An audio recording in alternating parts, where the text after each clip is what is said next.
Hey, it is Crypto Arms Race Thursday. Yes. Another episode of Go FUD Yourself. JD Gagnon here and my good friend, Kiara. What's up? You know, I was thinking this morning about Crypto Arms Race and how sometimes I try to include like MasterCard and Visa because are they going to be our new government overlords? And then I came across that you can pay with Bitcoin and McDonald's in one city in Switzerland. Did you know that? I did not know that. And I like maybe Crypto Arms Race should just be corporations like Visa, MasterCard, McDonald's, Amazon. What are you, Canadian? But it's not. So today we are going to talk about Binance in El Salvador, blockchain going to Singapore, blockchain.com joining Singapore, Red Cross using crypto. We're going to talk about the UAE a little bit. We have to talk about Russia because everyone's really upset about the CBDC. And then we'll talk about Brazil's CBDC. And if we have time, we can talk about Ripple, but we can also FU Ripple tomorrow. So FU to Ripple? I mean, FU SEC, you know. Oh, I was going to say, are you foreshadowing something that I'm unaware of? Oh, I don't think we're trade. Do the opposite of what we say. Anywho, all right. Well, let's jump into it. But before, quickly, we're a live show Monday to Friday, 12:30 p.m. Eastern. Facebook, Instagram, LinkedIn, YouTube, Twitter Spaces, Spotify, soon to be Apple Podcasts. We're all over the place. Like, share, subscribe, help us get the word out, please. And quick shout out to 3 different groups for the awesome merch today. I like the graphic. It's kind of cool. Yeah, it is cool. You know? And so anyways, it's Moon Sama, Public Pressure, and Kilt. So shout out to them. The next round, they could have made them a little bit more cashmere-y. Just saying. Anyways, you're gonna just criticize their merch live. Jeez, JD, ballsy. Well, hey, I can't always have only good things to say. I love the graphic though, so it's still one of my favorite merch items. Just not super soft. Anyways, so for anybody listening on Twitter Spaces or the Spaces recording, we're just gonna play a quick video. You should hear the sound. If you don't, just bear with us. 24 seconds long, but I need to fix my sound. I know. Okay, here we go. Shh.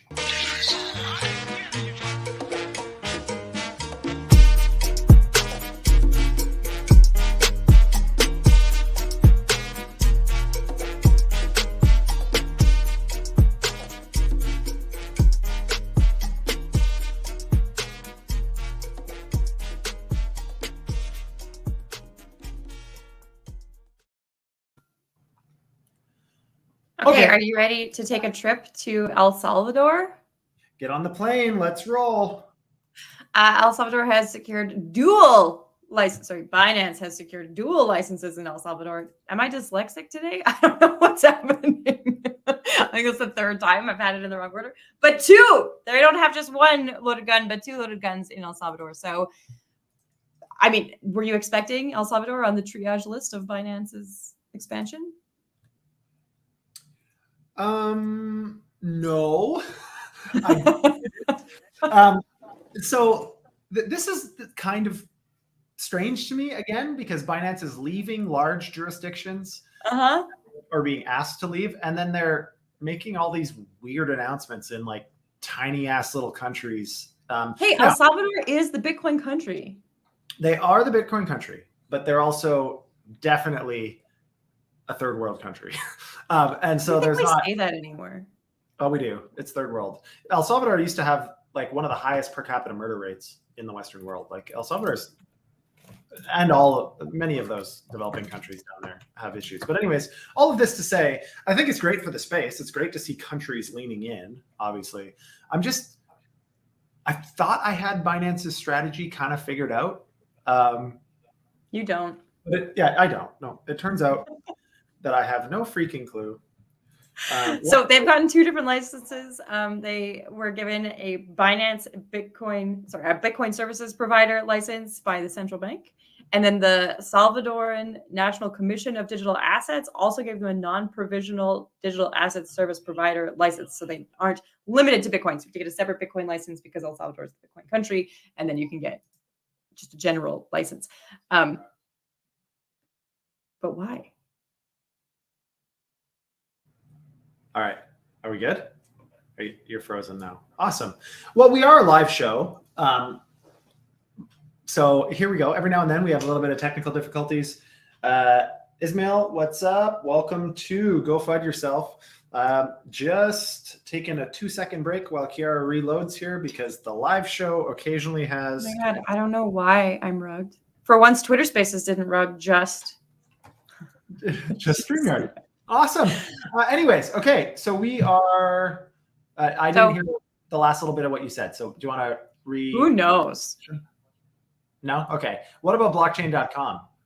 All right. So blockchain.com has expanded into Singapore. El Salvador, go look it up on your own.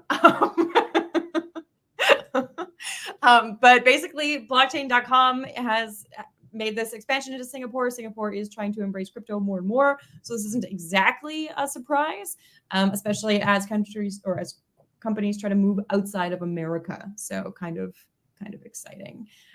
Singapore is also trying to position themselves as a crypto hub, just like Hong Kong, Berlin, Paris, and Ljubljana from Slovenia. All of them are crypto hubs. So this is Singapore's latest move, is approving blockchain.com. Yeah, I'm a big fan of this. Peter's a really cool guy from blockchain.com and very much a visionary, I think, in a lot of ways, one of the original founders. I think this makes a lot of sense to me, especially given what blockchain.com does from an institutional perspective. They've got pretty good critical mass in America and North America and in other Western jurisdictions. And I think this in Singapore just gives them a huge Asian contingent, which I think is really good. It's really good for blockchain.com. It's really good for Singapore. I think it's good for countries that respect the licensing in Singapore. I think it's great. This all around is great. I hope we see a hell of a lot more of this. Approvals of licenses is what I want to hear. If we're going to move towards a regulated future, let's get this fast and furious and streamline the process, in my opinion.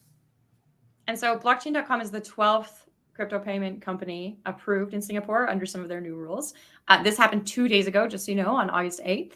And one day before that, Singapore Red Cross decided that they were going to start accepting crypto donations as well. So that's kind of a big deal. They accept Bitcoin, ETH, USDT, and USDC. This was through a crypto, like through a partnership with somebody called AAA, who was authorized by the Monetary Authority of Singapore. So it's not like they knew blockchain.com was coming, but you can see that things are already being adopted by the Singapore nations, including institutions. Kind of a big deal. Also, I didn't check, but I wonder if Red Cross accepts crypto in any other jurisdiction. I am unaware of that, whether they do or not, but I have kind of an interesting take on this. Maybe not like this is great. I think whenever we see applications like this that have meaningful real world impacts, and this of course saves a lot of administrative overhead for them to just get crypto, because it's a lot of the reporting and all that stuff is obviously transparent. What I love about this, though, is one of the biggest challenges with charities, and one of the biggest criticisms of these global charities is, where does the money go? We have no idea and no access, especially if you're not like a whatever. Absolutely. In America, if you're like, who knows what the transparency looks like. In this case, I like it because you can actually see how much money they have in their crypto wallets. Well, so this is the one negative thing about the whole ordeal, is that part of partnering with AAA is that within the day, the money will be converted to fiat before it enters Red Cross's. Right, but yeah, I missed that. Yeah. So I love the concept, but then it's like, yeah, cool to see how much they got, but then they just ruined it all by keeping it in. We should connect them with our friends at Spritz, since that's 2 days in a row we're talking about Spritz. But they can probably integrate with them, and then it actually, in fact, does go from. You're going to become a Spritz spokesperson. Person. The founding team is really cool of Spritz. The guy that started it's a really neat dude. So I'm definitely a fan. So that's Singapore, and then of course UAE is also trying to become a crypto hub. Everywhere is trying to become a crypto hub, except America. So the UAE has introduced the Venom Foundation as part of their carbon credit system, which is kind of interesting. So the Ministry of Climate Change and Environment of the UAE. Is that a real thing? Like, isn't the UAE A petronation? Like, Yeah, it's are super. they actually focused on They're not focused on it. They're using emissions it as reductions? it's a PR stunt where they also get to keep participating in blockchain. That's the only explanation. Yeah. It says that they aim to reduce carbon emissions by 40% by 2030, like the UAE does. Their own carbon emissions? Yeah, that's fair. I mean, It doesn't say their own carbon emissions. Maybe they're going to impose that on some other nation. I don't know. On the world. Are they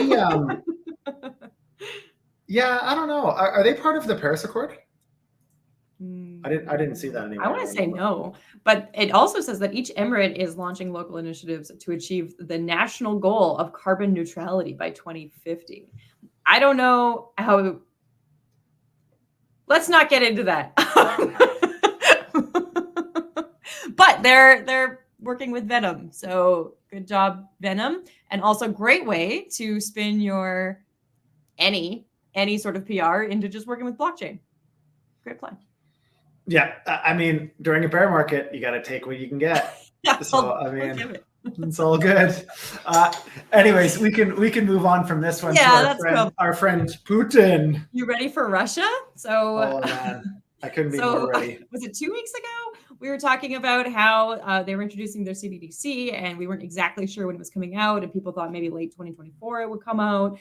But they had to pass the bills that said that they were going to go with the digital ruble. Well, it turns out that it's now. So they just went. Surprise! I don't know. I kind of appreciate that there wasn't as much red tape as we had wanted, but it'll start August 15th.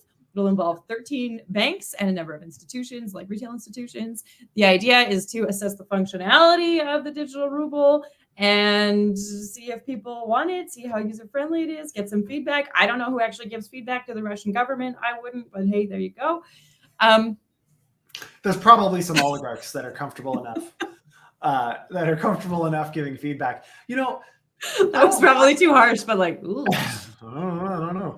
I actually don't mind this. I don't like that Russia is moving away from the US dollar as the reserve currency, especially in conjunction with BRICS and everybody else, because that could actually be an existential problem for North America and for Western hegemony. All of that being said, I think this is exactly how innovation happens. Yep. Is that you start a pilot, you start testing it, you completely control what the risk vectors are at first to make sure you understand the tech, you understand its limitations, figure out whatever gaps you can fill before you do a first launch, because you can't launch a CBDC, especially without 100% certainty that it's going to work. And the best way to do that is always the theory versus practice. There can be the greatest theories in the world, but in practice, they don't work. So in this case, we're actually seeing it. Ideally, other countries would pay attention to this. I'm just not sure how much sharing Russia is going to do in terms of their learnings. And it's interesting that you mentioned BRICS, because I actually found a couple of articles about how China and Russia disagree vehemently on how to launch the CBDC, although they're kind of doing it in steps. So Russia is only launching their CBDC in 11 different cities as a starting point. And if you recall, China found a volunteer city to try their CBDC and then expanded that to a couple of different cities. Do you not remember that? Yeah, I do remember that. But the definition they're using of volunteer city, it's different than ours, but that's how they reported it. But it's kind of interesting because they're actually going about it the same way, but people believe that the intention between Russia and China's CBDCs are quite different. So Russia's, people believe, is probably more about embargoes and international trade, whereas China's is more about power and control on their citizens. I'm curious to see what they learn from each other and what they enact together versus how this might pull BRICS apart. I don't know. Yeah, it could be. I mean, they could play off each other and take their learnings. I guess what I care about is, will any of us have exposure to those learnings, or will any other meaningful, large enough countries have exposure to those learnings? But either way, BRICS had 19 new applicants. So, I mean, probably those countries. Now, this might shock you, but it turns out that Russian citizens, in a recent survey, don't want the digital ruble. They don't trust it. They don't think it's a good thing. 32% of people surveyed considered the digital ruble a potential fraud. which Yeah. doesn't even have to do with the government necessarily, but I thought that was interesting. And 34% are interested in the arrival, but have no intention of using it. Also a little bit tricky if a company or if a country goes cashless. But. Yeah. I mean, this is kind of an interesting one. Those 30-some% of people, I suspect that they just really have no idea what a digital CBDC is and what I don't know. it If means. America came out with one tomorrow, would you have intention of using it? Absolutely not. But what I'm saying is Right. their rationale for not wanting to support it is that it's a fraud, which means they have absolutely no understanding of what it is. It's not a fraud by traditional definition, but I think it's going to be social control, social credit. I think there's going to be an unacceptably high amount of nanny state monitoring. There could also be some level of translation here. Like when I think of fraud, I don't think of Ponzi. When I think of fraud, like they could think that they're being frauded by the government as well. Defrauded, yeah, but like again, no matter what definition you use of defrauding, I don't think the government. Well, I mean, Yeah. I suppose if the government froze your accounts, I suppose that would be defrauding you of your money. Okay, Right. fine. Okay, well, the other people who don't totally trust their upcoming CBDC is Brazil. So Brazil has finally launched it with a name. They're calling it the DREX, the Digital Real Electronic Transaction, and they're hoping to take what they've done before with something called PIX and try to replace PIX with DREX. And so just for the record, PIX was a payment method from the Central Bank of Brazil that allowed transactions online and digitally to occur in less than 10 seconds. So kind of like our tap or like PayPal or something to that end, but by the bank. And so the central bank is now looking to do DREX. Yeah, I'm not sure I understand the acronym Digital Real Electronic Transaction. But it's kind of catchy. Drex sounds cool. Does sound cool. Yeah, I definitely support this. They could have a little dragon named Drex. It's like around a coin. Yeah. Okay. Yeah, they probably could do that if they wanted to. I don't know. Thursdays. This is what Thursdays look like. Thursdays are always the best days. You know, again, these are all of these stories that we're reporting on it because it's stuff that's happening. But I mean, it's all kind of, I have a similar sentiment for most of this. I like to see the action over words. And for years and years and years, when speaking about crypto and regulation and government intervention, there's been a lot of peacocking and feather ruffling and very little movement. And in the last 6 months in particular, even 4 months, most recent 3-4 months, there's been a lot of movement and a lot of actual action, things happening. And that I'm obviously excited about. And Brazil, I mean, they're a massive market. They've dealt with hyperinflation. They've dealt with a lot of, changes in government, changes in philosophy. There's a lot of corruption there. I think this could be a really good example of, how to get a CBDC to market, although I'm always going to be against them. But I think, again, whether we like it or not, I think they're going to happen. So we just need to figure out how to. Well, Australia is taking a different route to this. So in 2022, Australia tried to introduce a CBDC pilot project and it failed horribly. Like people hate CBDCs in Australia. Not surprised. And Australia has also put quite a limit on crypto companies and your crypto transactions, and they're taxing them more. So now they're pushing for cashless society. And in my opinion, the Australian government is probably going to push for cashless and then just kind of integrate CBDC pretty seamlessly, which is a smart way to do adoption. But I wonder how Australians feel about it being cashless because, there is a lot of rural elements. Yeah, they so I mean, don't like being controlled, but they seem to allow themselves to be like, I don't know, it's kind of interesting. So something that I've been thinking a little bit about lately is like a point of sale payment processors is like a freaking racket. Like it's one of the largest cost centers for many retail type businesses. Absolutely. And so, I mean, this to me, regardless of where you live, is something that I think most businesses and or citizens should be interested in once they understand it. So if we were to use things like, and I disagree with this, Monero and Secret Network and some of this other stuff, I don't think privacy is going to be something that is sustained, meaningful privacy like that. I think Mhm. there's some, account abstraction and transaction abstraction that should happen and will happen, but in complete anonymity is not going to happen. Anyways, all of this to say, I think I would prefer this type of approach where there might be a CBDC, but there's also room for other assets being used in the POS process, point of sale.